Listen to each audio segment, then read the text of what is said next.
just a wet pattern setting up across Oklahoma here. I want to show you the future rainfall, Alex, from now through Friday. Again, as you had mentioned to me off camera, this may not have the exact area right, but the general idea certainly appears to be correct. Yeah, and a lot of this probably occurs through Thursday, in that those darker shadings there, the darker red shadings there, there's a potential for 4 to 8 inches of rain, and a lot of that could come in the next 36 hours. If that's the case, if that happens, there's going to be significant flash flooding in that zone.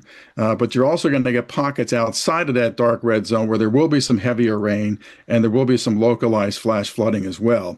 So we got flash flooding going on. There's in the short term, there's a potential for some river flooding in the short term and long term. And also there's a potential for renewed flash flooding in the long term, Bernie. Is there any specific rivers that concern you the most in that area? Would it be the Red River, Alex?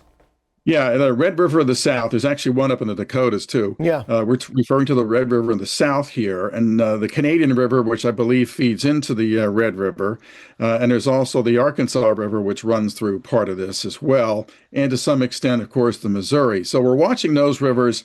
I was looking at some gauge information there. It seems like the river levels are already overperforming, if you will, the projections. And my experience with these gauges is if you rely on those things to make your decisions, those generally don't do a good job until after the rain event is already well established and almost at its end, rather than, say, on the front side or ahead of the system. So be careful with that. Once you get toward the end of the rainfall with those, they tend to do a very good job.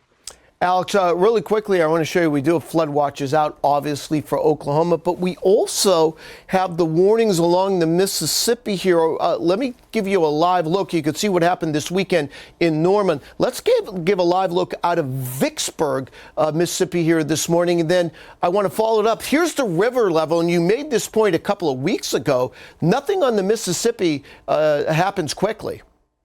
Yeah, we're just past crest here now at Vicksburg, but it's going to take another 1 to 3 days until we start to see a sharper fall off with that river level. And you can see there's a barge heading down the river there, but it's not pushing. That tug is not pushing very many barges. They can't because of the fast flow. It's too dangerous. So that's the problem. You go farther down the river, we're just getting close to crest now near Baton Rouge, and that water is going to stay at major stage there perhaps for the next 5 days, maybe well into the second week of May before we see a significant drop-off, say, at Baton Rouge.